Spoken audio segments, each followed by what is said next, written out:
and welcome to episode 106 of Toke Signals TV, where we bring you the biggest in cannabis and hemp news stories every week. I'm Steve Elliott, the editor at TokeSignals.com, and I'll be guiding you through the news. First, let's look at our Toke Signals Bud Pick of the Week.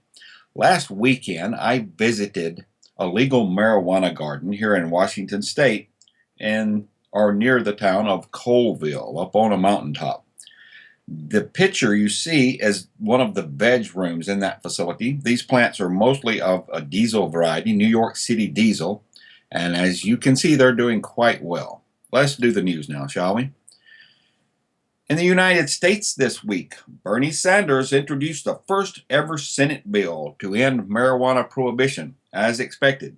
Senator Sanders of Vermont on Wednesday introduced a bill that would repeal all federal penalties for possessing and growing marijuana, allowing states to establish their own cannabis laws.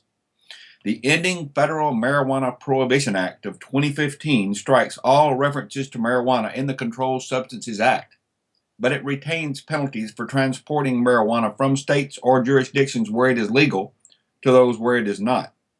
It is the fourth marijuana policy reform bill to ever be introduced in the Senate, and it is the first ever that proposes ending marijuana prohibition at the federal level. The introduction comes shortly after a Gallup poll showed 58% of Americans support marijuana legalization, regulation, and taxation, and after Senator Sanders' announcement of his own support of legalization, the first major party presidential candidate to do so. Many legislators and citizens are still hesitant to move forward with marijuana legalization initiatives in their home states because of the federal ban, which may contradict state law, making both laws difficult to follow or enforce, and making banking transactions all but impossible, said Major Neil Franklin, Executive Director for Law Enforcement Against Prohibition, LEAP, a criminal justice group working to legalize marijuana. Last month, Sanders became the first ever major party presidential candidate to express support for legalizing and regulating marijuana for adult use. More than 700,000 people were arrested for marijuana offenses in the U.S. last year, amounting to significant money, time, and human resources wasted, damaging the lives of nonviolent marijuana offenders. This is the first time a bill to end federal marijuana prohibition has been introduced in the U.S. Senate, said Tom Angel, chairman of Marijuana Majority. A growing majority of Americans want states to be able to enact their own marijuana laws without harassment from the DEA, and lawmakers should listen. The introduction of this bill proves that the defeat of the Ohio marijuana monopoly measure that wasn't widely supported in our movement isn't doing anything to slow down our national momentum, Angel said. Senator Sanders really grabbed the nation's attention when he became the first major party presidential candidate to speak out in support of ending marijuana prohibition, said Mason Tvert, Director of Communications for the Marijuana Policy Project. His actions today speak even louder than his words last month. Hopefully, this legislation will get his colleagues in Congress talking about the need for comprehensive marijuana policy reform. The science is clear that marijuana is less harmful than alcohol, and that should be reflected in our nation's marijuana policy, Tvert said. Senator Sanders is simply proposing that we treat marijuana similarly to how we treat alcohol at the federal level, leaving most of the details to the states. It is a common sense proposal that is long overdue in the Senate. In Mexico this week, the Supreme Court there opens the door to legalizing marijuana. The Mexican Supreme Court on Wednesday opened the door to legal cannabis, delivering a direct challenge to the nation's harsh drug laws and adding to the debate in Latin America over the costs of the war on drugs. The vote by the court's criminal chamber declared that individuals should have the right to grow and distribute marijuana for personal use. The ruling applies only to a single cannabis club that brought the lawsuit and does not strike down Mexico's current drug laws. But according to experts, it is likely the first of a wave of legal actions that ultimately could legalize marijuana. The flow of drugs from Mexico to the U.S. continues after decades of the America-backed war on drugs has produced much destruction but few lasting victories. The drug traffic fuels political corruption in Mexico, which remains engulfed in violence. It's the drama behind all of our efforts, said Juan Francisco Torres Landa, a corporate lawyer who was one of the plaintiffs in the Supreme Court case. It's clearly a significant part of the business, said Peter Reuter, a University of Maryland expert on the global drug war and a senior economist at the Rand Corporation. The case ignited a debate about the effectiveness of incarcerating drug users. Mexico has some of the harshest drug laws in Latin America. Uruguay in 2013 legalized marijuana. Chile gathered its first harvest of medical marijuana this year. In Brazil, the Supreme Court recently debated the decriminalization of marijuana, cocaine, and other drugs. Many Latin American leaders, including Colombian President Juan Manuel Santos, have called for a shift in the war on drugs. Though Santos is one of America's closest allies in Latin America, he has pointed out the hypocrisy of jailing poor farmers for growing marijuana while it's being legalized in the United States. We are killing ourselves to stop the production of something that is heading to the U.S. where it's legal, said Armando Santa Cruz, another plaintiff in the case. Wednesday's ruling was the result of an effort to change the drug laws by 4 members of a leading Mexican anti-crime group, Mexico United Against Crime. Torres Landa and Santa Cruz formed a cannabis club with 2 other people, the Mexican Society for Responsible and Tolerant Consumption, with the Spanish acronym SMART. The group applied for a license from Mexico's Drug Regulatory Agency, but as expected, it was turned down. Their appeal of that decision is the case that reached the Mexican Supreme Court.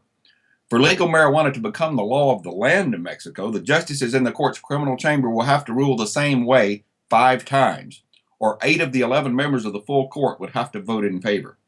Mexicans are so opposed to legalizing marijuana that a leading pollster told SMART not to even bother with a survey, or to limit it to just young people. Santa Cruz recalled, one 2011 survey found that just 2% of Mexicans admitted they had smoked marijuana in the past year. The Mexican government, legislators, security officials, and health officials all have come out against legalization, as has the powerful Roman Catholic Church. The authorities won't even permit the use of medical marijuana. But Santa Cruz isn't giving up. He invokes the name of Mexico's most notorious drug kingpin, Joaquin Guzman Loera, known as El Chapo. Bad regulation is better than whatever regulation El Chapo and the narcos can provide, he said. In Ohio this week, a flawed marijuana legalization bill was rejected by voters. Ohio voters have rejected a controversial cannabis legalization initiative that would have set aside all of the state's cultivation licenses for the drafters themselves. Issue 3 would have restricted commercial marijuana production to the 10 properties owned by the principal investors in the initiative. Issue 3 trailed 35 to 65%, with 43% of precincts reporting. The initiative was a first in many respects. The first marijuana reform campaign funded almost entirely by investors who would benefit financially from the initiative. The first initiative to restrict commercial production to a limited number of sites owned by the major investors in the ballot initiative. And the first to appear simultaneously on the ballot with another initiative, Issue 2, that seeks to nullify the legalization initiative. If it had won, it would also have made Ohio the first state to legalize marijuana without first legalizing it only for medical purposes. The defeat of the Ohio measure in no way slows down the revolution taking place across the country to end the failed prohibition of marijuana, said Representative Earl Blumenauer, Democrat of Oregon. Many legalization supporters were skeptical the measure under consideration was the right approach in Ohio. I look forward to seeing more states join Oregon, Colorado, Washington, Alaska, and the District of Columbia in legalizing marijuana the right way. As more and more states consider marijuana reforms, it emphasizes the need for the federal government to get out of the way, Congressman Blumenauer said. Voters should not have to make these decisions with the threat of needless and wasteful federal interference. I'm convinced the day is coming when we will legalize, tax, and regulate marijuana at the federal level. It's the right thing to do. When it comes to the broader debate about legalizing marijuana, the defeat of Issue 3 won't be a case of as Ohio goes, so goes the nation, said Tom Angel, chairman of Marijuana Majority. This was about a flawed measure and a campaign that didn't represent what voters want. Tonight's results and the choices that inevitably led up to them are especially sad for Ohioans who use marijuana and will continue to be treated like criminals for no good reason. And this is particularly heartbreaking for those who need medical cannabis to treat serious ailments. It's a shame Ohio voters didn't have the opportunity to consider sensible legalization in 2015, Angel said. Hopefully, it'll only be another election cycle or two until a more responsible team secures enough funding to put a better initiative on the ballot. Perhaps even the same group of investors cares enough about the real reasons for legalization to humbly receive the message Ohio voters just sent and try again in 2016 with a smarter proposal that establishes a more fairly regulated market. Several polls leading up to Election Day showed that a clear majority of Ohioans support legalizing marijuana, but voters won't tolerate this issue being taken over by greedy special interests, Angel said.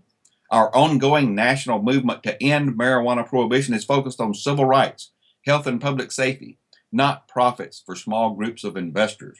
This campaign also turned off many longtime legalization advocates by irresponsibly using a marijuana superhero mascot as a prop, which unnecessarily stoked our opponents' fears about marketing to kids. A majority of Americans support legalization, and that's why we're going to see a large number of states voting on and passing truly responsible marijuana ballot measures next year, Angel said. The people of Ohio have understandably rejected a deeply flawed monopolistic approach to marijuana reform that failed to garner broad support from advocates or industry leaders, said Executive Director Aaron Smith of the National Cannabis Industry Association. This debate has shown that there is a strong base of support for legalizing, taxing, and regulating marijuana. Now the foundation has been laid for a potential 2016 effort that would put forward a more common sense initiative and have a major impact on the presidential conversation in the process. I don't see the defeat of Issue 3 slowing the national momentum for ending marijuana prohibition, said Ethan Nadelman, Executive Director of the Drug Policy Alliance. Voters, including those who would like to see marijuana legally regulated and taxed, were clearly turned off by the oligopoly provision. None of the legalization initiatives enacted to date in Colorado, Washington, Oregon, and Alaska contain such a provision, nor do any of the initiatives headed to the ballot in 2016 in California, Nevada, Arizona, Maine, Massachusetts, and possibly Michigan. In 2012, residents of Colorado and Washington took the historic step of voting to permit the legal regulation of marijuana cultivation, production, and sales for adults 21 and older. Alaska, Oregon, and Washington, D.C. voted to legalize marijuana in 2014, and other states are likely to follow suit in the coming years. In Iran this week, we learned that steps are being taken towards legalizing both marijuana and opium. Iran has an image as a hardline conservative nation, but drug policy is one of the areas in which the Islamic Republic has produced some paradoxically progressive policies. During a recent conference on addiction held in Tehran, a prominent Iranian official outlined what could become an alternative to the country's current drug policy, including the legalization of both cannabis and opium. Saeed Safadian is head of the Working Group on Drug Demand Reduction in the Council for the Discernment of the Expediency of the State, the Expediency Council, which plays a critical role in national drug policy. All Iranian drug laws are discussed and voted upon in the parliament, except for drug laws, which are both discussed and legislated in the Expediency Council. Iranian lawmakers managed to get the council's approval in the early 2000s for a controversial progressive set of harm reduction measures. These included the nationwide distribution of clean syringes to stop the spread of disease among intravenous drug users, and methadone substitution treatment, measures which were unthinkable to implement in other Muslim countries, as well as in many Western nations for that matter. After a decade of harm reduction policies, Iran has more than 6,000 methadone clinics and numerous programs of support and assistance to drug users. Safadian said the government needs to manage all areas of drug policy, including cultivation, production, supply, and consumption. He suggested the reintroduction of the cultivation of opium poppies and cannabis under specific circumstances outlined by ad hoc laws, for instance, only in private places, only for opium, not heroin, and only for adults. Cannabis and opium are both indigenous plants that have a long history of use in Iran. Between 60 and 70% of Iran's current prison inmates are incarcerated for drug-related offenses, so a reform in drug policy could drop the prison population remarkably. The state would receive tax benefits from a previously illegal sector of the economy, and the agricultural sector would benefit greatly from opium and cannabis cultivation. Since the use of harder drugs such as heroin and shisha, which is what methamphetamine is called in Iran, has surged in the past decade, the new reforms around marijuana and opium would, it is hoped, decrease the use of harder drugs. Now, if successful, Iran could become a model for other countries, especially in the Middle East and North Africa, according to observers. This week in California, The Secretary of State there cleared a Cannabis Hemp Initiative 2016 for collecting signatures. California Secretary of State Alex Padilla this week announced that the organizers of the California Cannabis Hemp Initiative, CCHI 2016, can begin collecting signatures to qualify the initiative for the November 8th, 2016 California state election. The grassroots organization has 180 days to circulate petitions and collect 365,880 registered voter signatures, which must be submitted to county elections officials by April 25th, 2016. CCHI 2016 plan allows for the legalization of cannabis in the state of California for citizens 21 years or older. To raise the funds for this effort, CCHI 2016 is launching a pledge drive to solicit funding from businesses and individuals to help fund the initiative that legalizes cannabis. The campaign has set a goal of $900,000 in pledges that needs to be raised to fund professional petition gatherers across the state. Every dollar raised would go to hire the professional petitioners, according to CCHI. We are confident that we can qualify the CCHI 2016 with this grassroots effort, with both a mass mobilization of volunteers and an infusion of financial support to hire professional petitioners, said CCHI 2016 proponent and activist Michael Jolson. With the relegalization of cannabis hemp, we can help restore our number one renewable resource on earth as we create a billion-dollar economy through the emergence of the cannabis and hemp industries. There are over 10,000 uses for cannabis hemp, of which 50,000 commercial products can be made, according to Jolson. In Missouri this week, a new medical marijuana petition would amend the state constitution. A pro-marijuana coalition called New Approach Missouri has filed an initiative petition last week to get a proposed constitutional amendment on the 2016 ballot to legalize cannabis for medicinal use. The new proposed initiative would replace a broader initiative proposal already approved by the Secretary of State for signature collection that would have legalized marijuana for recreational purposes as well. Show Me Cannabis is ending its broader legalization proposal because polling showed it would be challenging to get voter approval for recreational legalization, according to Executive Director John Payne. But Missouri voters are likely to overwhelmingly support medical marijuana, according to coalition consultant Jack Cardetti, who's running the campaign. It's what's good for patients in the state of Missouri to be able to access medicine that's helpful to them without being treated like criminals, said Payne of New Approach Missouri Coalition's message. The proposal would allow patients or caregivers to grow a limited number of their own plants as long as they register their gardens with the Missouri Department of Health. The goal, according to Cardetti, is to have a final version approved by the Secretary of State in time to start collecting signatures in January or February next year. The deadline for turning in petition signatures for the initiative is 5 p.m. on May the 8th. The coalition expects it will need about $1.25 million, according to Payne, with much of that cash going to a firm to oversee collection of about 160,000 signatures needed to get a proposed constitutional amendment on the Missouri ballot. The coalition has just over $28,000 in the bank, but more money's on the way, according to Payne. I think we have a solid financial plan to get us there, he said. Lastly this week, in Washington State, the feds spent a week on Farmer Tom's cannabis farm studying working conditions. Federal researchers spent most of the week on a working medical marijuana farm in Vancouver, Washington, studying the working conditions and occupational hazards of cultivating and processing marijuana. The study was the first of its kind because marijuana is still considered a Schedule I controlled substance under federal law, in the same case as heroin and LSD, absurdly enough. A team of 4 researchers from the National Institute for Occupational Safety and Health, NIOSH, visited Tom Lauerman's medical marijuana farm east of Vancouver to observe and take notes that could be used to develop federal best practice standards for workers in the cannabis industry. The team had never set foot on a legal marijuana farm until now. Their previous cannabis experience had been limited to the federal pot farm at the University of Mississippi in Oxford. This is novel for us, said the lead NIOSH researcher who preferred to remain anonymous.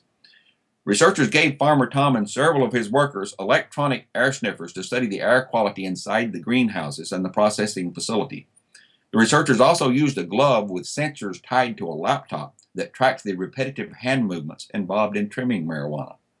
The ergonomics of cannabis work, along with air quality issues such as microbes, are part of this study. This is the first time this type of study has been performed at a marijuana farm. This is the first time we have visited a grower, said NIOSH spokeswoman Christy Spring. The research team was invited by the United Food and Commercial Workers Union, the UFCW. Farmer Tom said he made the request through the union because he wants marijuana workers, including his own, to have workplace protections. Nobody has any idea what makes a safe workplace. It's a new industry, Farmer Tom said. I'm honored to have them here.